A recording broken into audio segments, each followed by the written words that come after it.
Okay.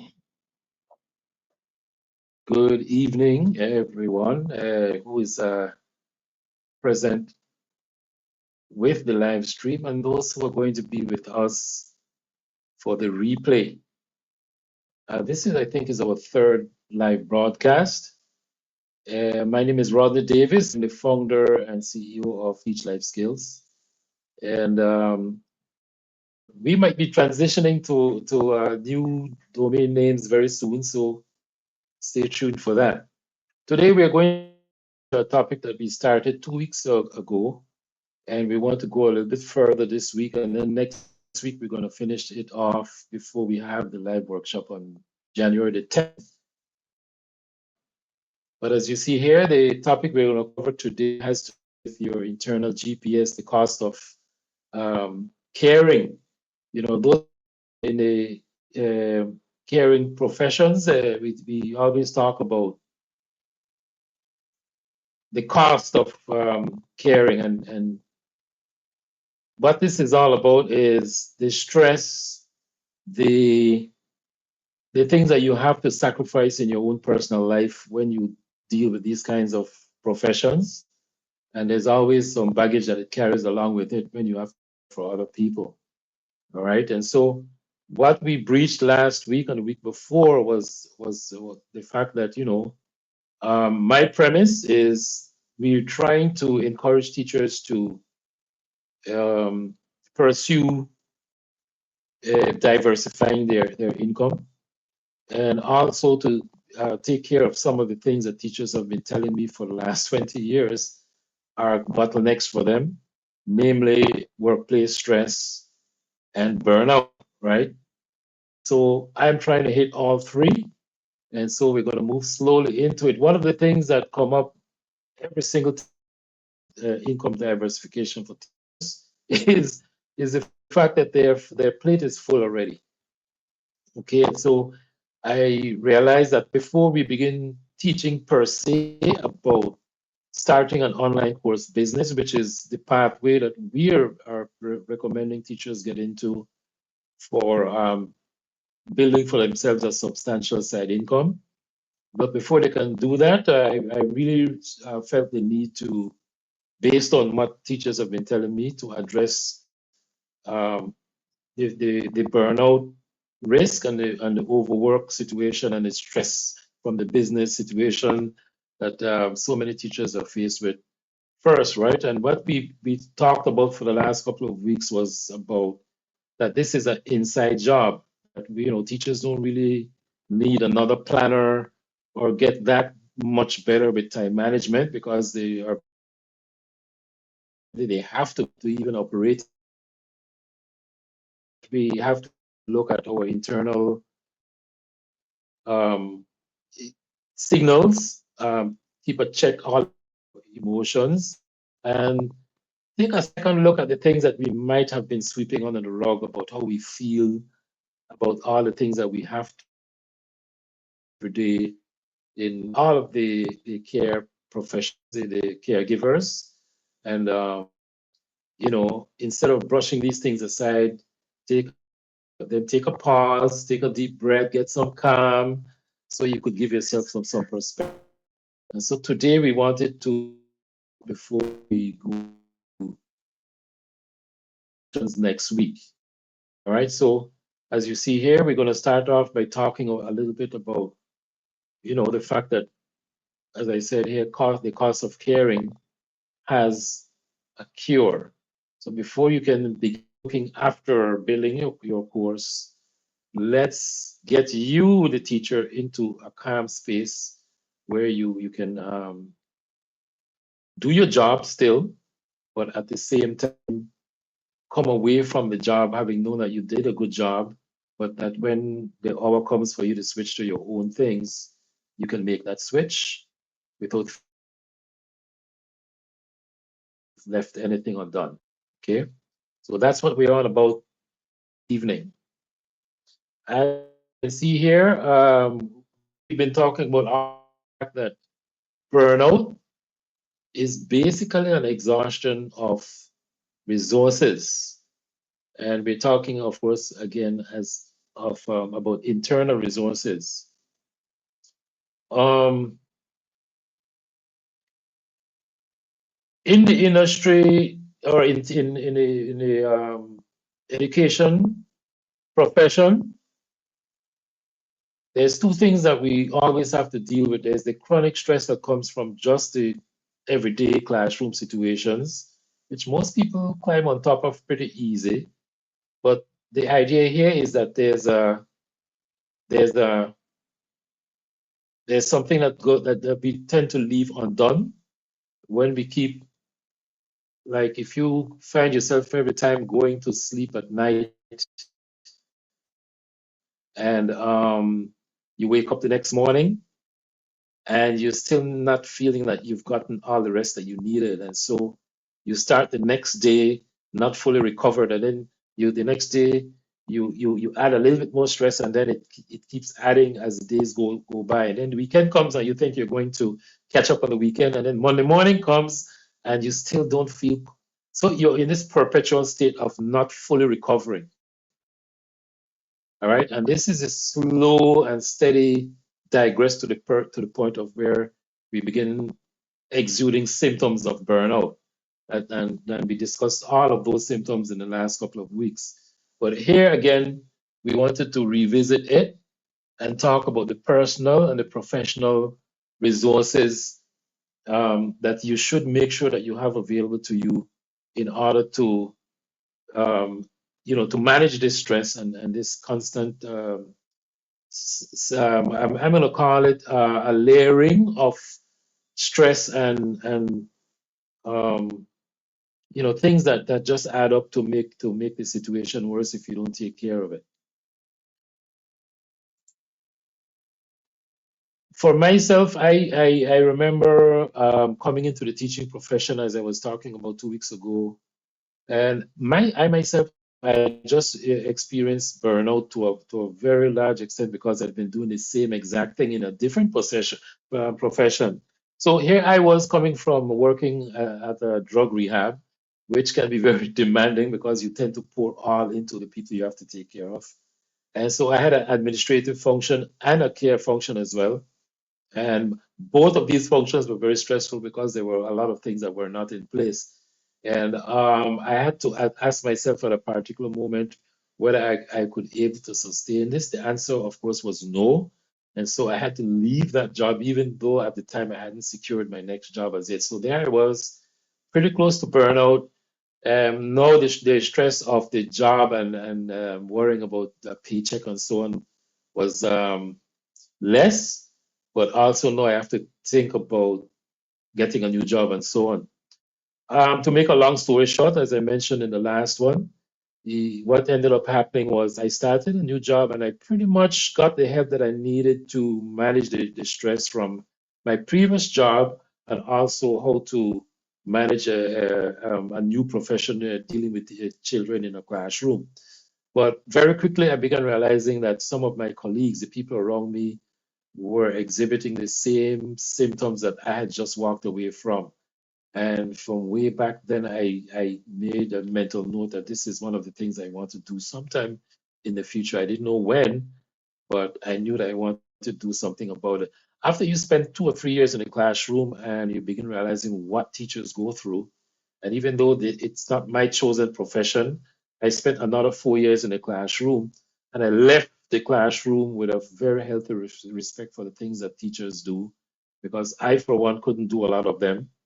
And so when I got back to counseling and working directly with students, um, you know, um, to make a long story short, because of the process I had gone through when I just started the job, I found myself having a lot more spare time and be more relaxed and so on. And when you're like this, it shows. And it's my guess that as the time wore on, and the teachers around me were begin seeing how I dealt with certain things, some of them came to me a lot of times asking, "How do you deal with these kinds of students? Or how come you're so calm? Or how come when we send students to you, um, you know, um, they entered your office, and they were next to being very violent, and then they leave your office and they're calm. And I tell them, well, one of the things you have to understand is that I'm only working with one or two students. While they were in a classroom, that wasn't something I was able to do. And I see teachers doing it all the time. So as I said, I developed a healthy respect for what teachers did. But on the other side of that equation, teachers began coming, seeking help for their own challenges in the classroom and sometimes for their personal lives as well. So that became something that was not on my task description, but I ended up doing a lot over the next 15 to 20 years. And that's just a part of my story. But here's what we're looking at. As we know, this is somewhat universal for teachers everywhere, in some places more than others. They're faced with a set of circumstances that tend to contribute to the stress that we keep referring to. No materials, do you recognize that one? Excessive paperwork is another one that was mentioned to me all the time, and one that I experienced myself in those years I was in a classroom. And there are at times interpersonal communication between management or between colleagues, or sometimes with parents, or sometimes even with the children, um, is cause for stress. And so, for some time, I began hearing teachers refer to their classroom as a war zone, right? And it's not everybody, but when you hear these kinds of things, you have to take note, right? Because it's, to me, it's a cry for help. And what teachers were saying to me is that with all the things they have to deal with just regular teaching, some of the constraints that they were experiencing became a source of added stress, and they needed a way to approach it so that it they can do their jobs and end up getting the kind of outcomes they were looking for at the end of the year. Um, for me, the turning point in doing this, and I realized very quickly in helping some of the teachers I was working with, is that you have to move from a reactive place to an introspective place, and understanding, number one, what your own internal signals are, right? What we tend to do is, especially in a classroom setting that moves very fast, is we there's the next class, and there's let's say you had a situation with a student or with a group of students, and the bell is going to ring in 5-10 minutes. So whatever happens is another set of students. So sometimes, without the situation being resolved, that group of students leave the classroom and another group comes in, and then maybe that one goes a little bit better, maybe it doesn't. But by the end of the day, what you end up sometimes it is with is a lot of these things that are unresolved. And as time wears on, the tendency for us to get more and more reactive gets higher, and it just contributes to the overall problem. And what I'm saying here is that what we want you to do is to understand that the solution to all of this has a lot more to do with looking inside and being more introspective, paying attention to those signals, taking a pause, and looking at the things that you've been brushing aside over the years, just because, or over the months or weeks or days, just because things are very hectic. And in a school setting, we know things move very fast. So awareness, as we mentioned a couple of weeks ago, is a big part of it. And what we want you to do is to set a long-term goal of growing your emotional competence and your emotional intelligence in order to be able to deal with these situations. I'm not talking on a day-to-day basis. I'm talking about getting yourself in a mental space where every day you can approach your work in a calm space and be able to deal with whatever the situation is. And when you go back home at the end of the day, you have reached a point where you're kind of taking care of the situation, and so it doesn't keep perpetuating itself into the future and into the weekend and into the end of the term, and so on and so forth, right? And I know a lot of you out there recognize what I'm talking about, because it's something that a lot of teachers have mentioned to me as over the years. So as a part of the solution, what we're saying is that you have to really get introspective, and so understand that we all come equipped with what I call your internal GPS, right? And that's just another way for describing what I describe as your self-awareness. And so what this is paying again very keen attention to your emotions as you react to things, as things happen, you pay attention to how it makes you feel. Um, you take time on a regular basis to touch base with your needs, with your drives, with your dreams, with your aspirations, and all the things that you aspire to. You take time to take stock of your strengths, right? And also your internal triggers. What are the things that when you're confronted with them tend to trigger you? Okay, and I would dare say at this point that it's a good idea to find a way to jot these things down on a regular basis so that you can surface them from one place whenever it's that you have the time and the space and the help that you might need to take a good look at them and analyze and come up with solutions. Without awareness, the feeling that we get, if I may, I'd like to describe it as a sinking feeling because things are unresolved for too long and there doesn't seem to be any end in sight and it keeps piling up. And your immediate reaction is to keep sweeping the things under the rug and they keep piling up. And there's this vague sense of sinking, right?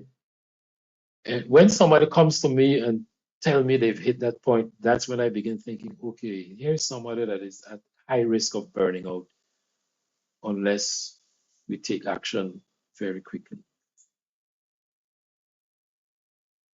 Self-regulation, as we mentioned, is a cure. So after you've taken stock of where you are, after you've documented and journalized and taking an honest look at where you are with these things.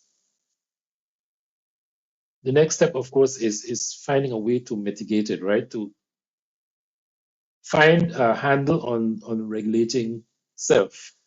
Okay, what happens in the classroom with a lot of people of us? This happened to me a couple of times. Even though I sometimes I hesitate to admit it, but it happened to me at least once that I can remember when we become so reactive in a classroom setting that we react in a way that when we look back at it, we weren't very proud of because we know we're teachers and we know we're not supposed to react in a certain way.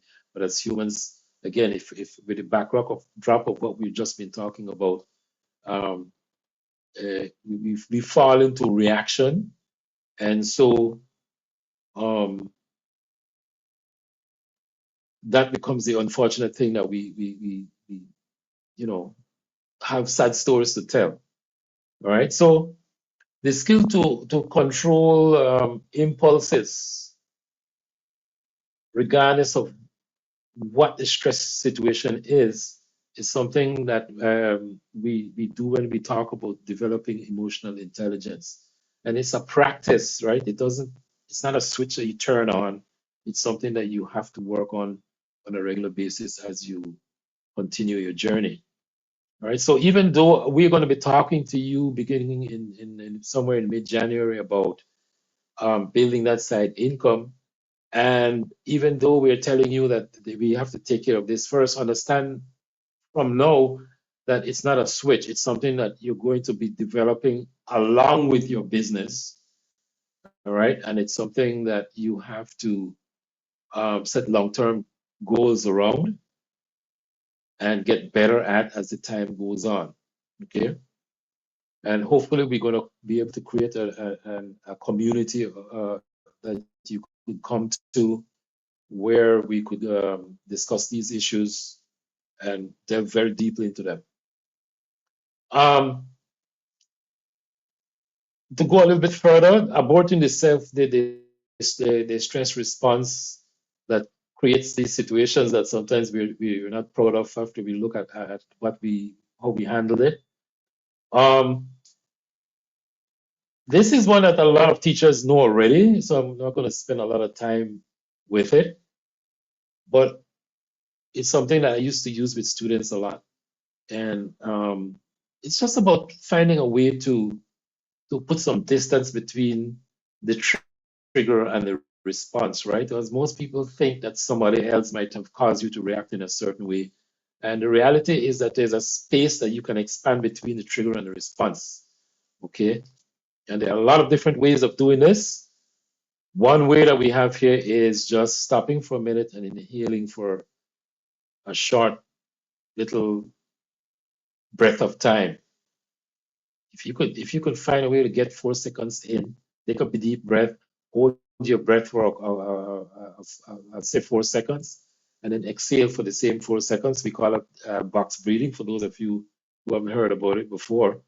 Um, just a simple technique like that sometimes will give you the space that you need between the trigger and the response. And so in the moment, this becomes a very useful tool to get some calm so that we are not as reactive as we can become with all the stress that's added on top of us on a day-to-day managing classroom situations. On a longer term, one of the things that I talk about to teachers a lot is about your daily habits around your work, right? Teachers are very caring people, and we have deadlines that we have to meet as teachers, right? So what I see is a very common practice is around taking work home. This is something that almost all teachers do, right? Especially around exam time. Um, and I'm going to challenge you to work at this, to set a goal that at some point in the near future you're no longer going to be taking work at home. Now, I know there's going to be exceptions, but if you can set a goal for yourself that at the end of a certain period of time, all of the work that you have to do will be done, let's say before 5 o'clock. I'm just choosing that as an arbitrary time. Even if you can't get it all done on the job, at least have a cutoff time by which you know you're going to be doing shifting gears and calming down and coming out of the whole work process, and then taking time for yourself to climb up the stairs on another but just to gather your energy and to enter your personal space, right? This is something that I myself struggle with to this day, right? And I find that when you don't have hard edges around the end of your work day, it bleeds into your personal life, and the next thing you know, it adds to the whole situation that we were talking about at the beginning of this broadcast. All right, so that is one I'd like you to take a note of. We're going to be delving more deeper into it as time goes on. So, how close are you to burnout yourself? We've reached the end of what I wanted to do today, because next week we want to look at some solutions to this. All right. Um, I have online a way to. It's a rudimentary um, assessment of where your risk level is, where burnout is concerned. So what I'm going to do is ask you guys to take the assessment. It's not a scientific test, mind you.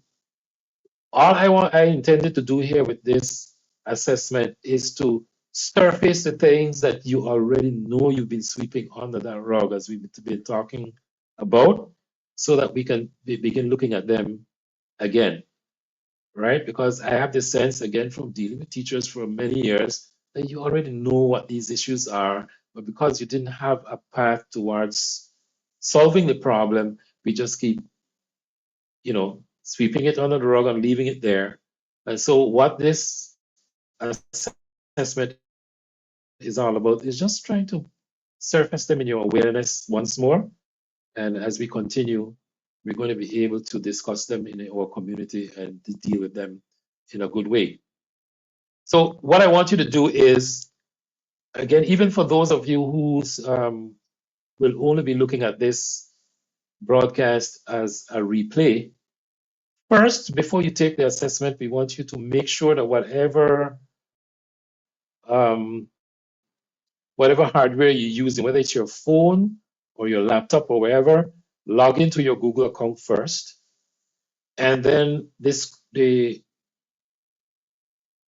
what you see on the screen, you're gonna make sure you go there, and it's basically a Google, one of those Google sheets that we ask people to select a little survey. And at the end of that process, what it's going to do is give you a feedback as to how near you are to burnout.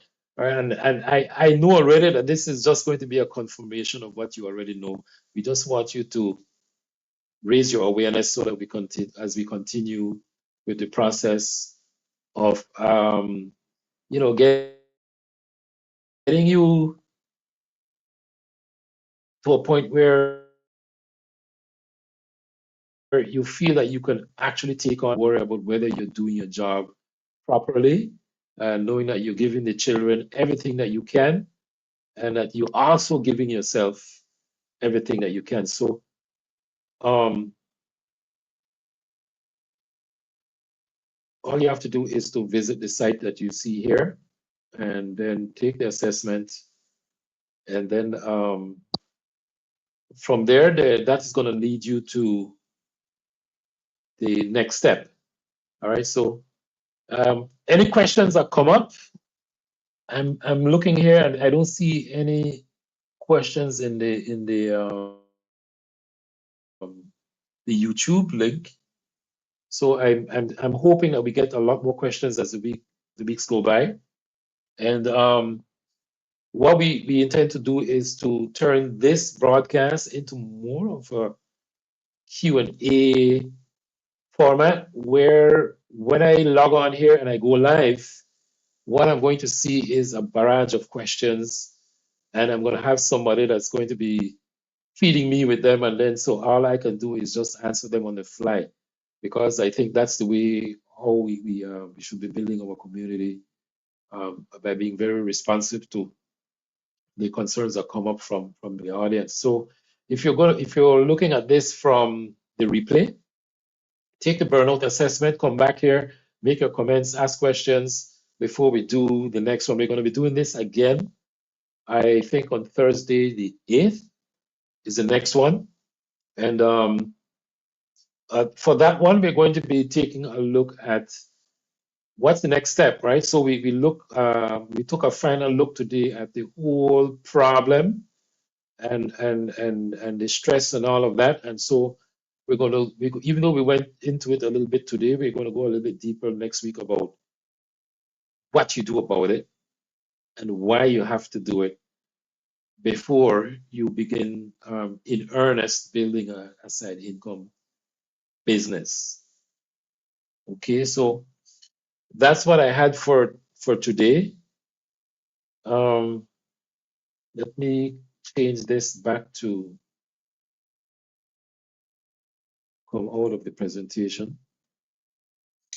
And since we have a few more minutes, what I wanted to do was to revisit one or two questions that we did get from one of the broadcasts. I think that one actually came of all things, that one came from TikTok, right? Where it was like a rephrase of the question we just went into about what are we going to do if we feel like we have our time is already stretched to the limit, and yet we want to diversify our incomes, right? So the question that was asked to me, if I remember correctly, was um, the fact that we know we have AI on stream, and teachers are getting a lot of controversy coming from parents, coming from management, coming from the children themselves. And a lot of teachers don't know exactly where this is going to go because, on the one hand, they see where they having AI can be a big help to their teaching, but at the same time, it's a huge challenge. And so the question that was asked was if there's any way that they can leverage AI to assist with the whole problem of building an online business. I cannot answer that in any comprehensive way in one setting. What I can say is that all the pundits from the industry tell me that we should look at everything AI as it being in its infancy. And so how we look at AI today is unlikely to be the way how we look at it just 3 years down the road. All right. So whatever you see happening today, don't take the stance that, okay, this is the direction it's going to go in indefinitely. I encourage people to keep an open mind, try things out, um, make sure you're discussing these things with management, with your colleagues, do your own research, and definitely try things out. But understand that on the long term, what you see happening now is not going to be the way how it stays. Okay. Um, to answer the question directly about whether or not AI will help in the content generation for online courses and so on, definitely it will.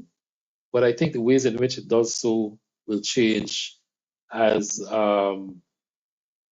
as the technology develops as well.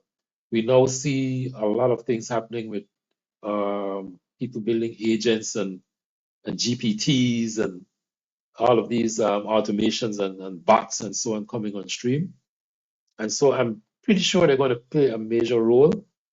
But I don't know how important that stuff is going to remain 5 years from now, because if everybody has access to the same technology, then that no longer gives you a competitive edge because it's accessible to everybody.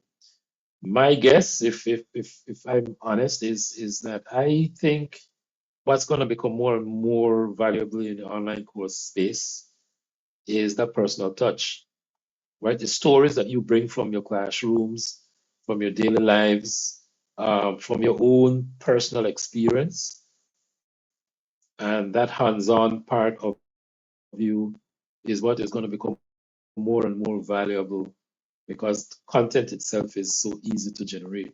And so what I see happening is us developing and growing communities where connection is the currency, right? And information becomes, the low bar that everybody has to get over, and we're going to get over it pretty quickly.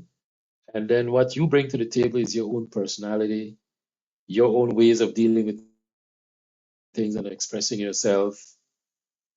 And the last thing I want to mention about that is my experience with teachers is that they're the most resourceful set of people I have ever worked with. And you see the grace in my hair, right? I've been around.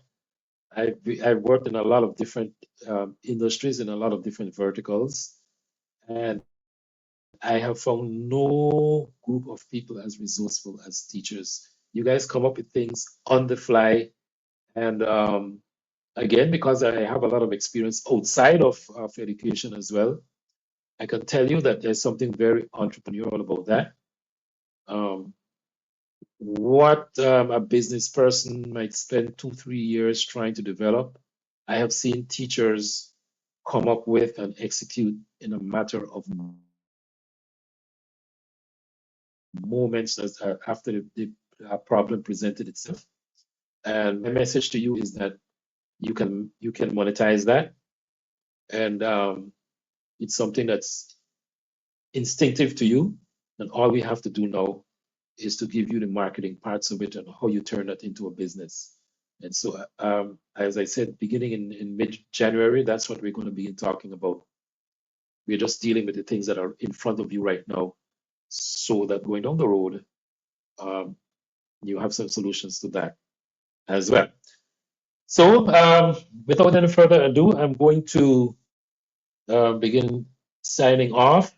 And once again, leave your questions. We're going to be here again next week, Thursday. I hope I'm being correct here. Let me give a quick check. I think that it's on the 8th. Yeah, Thursday, the 8th of January. Is that correct? Yeah, that's correct. 6 o'clock. And bring your questions. Share the link with others, and then let's see if we can get this community growing. Thanks for listening. We appreciate you all being here, even if it's just a replay, and see you next week.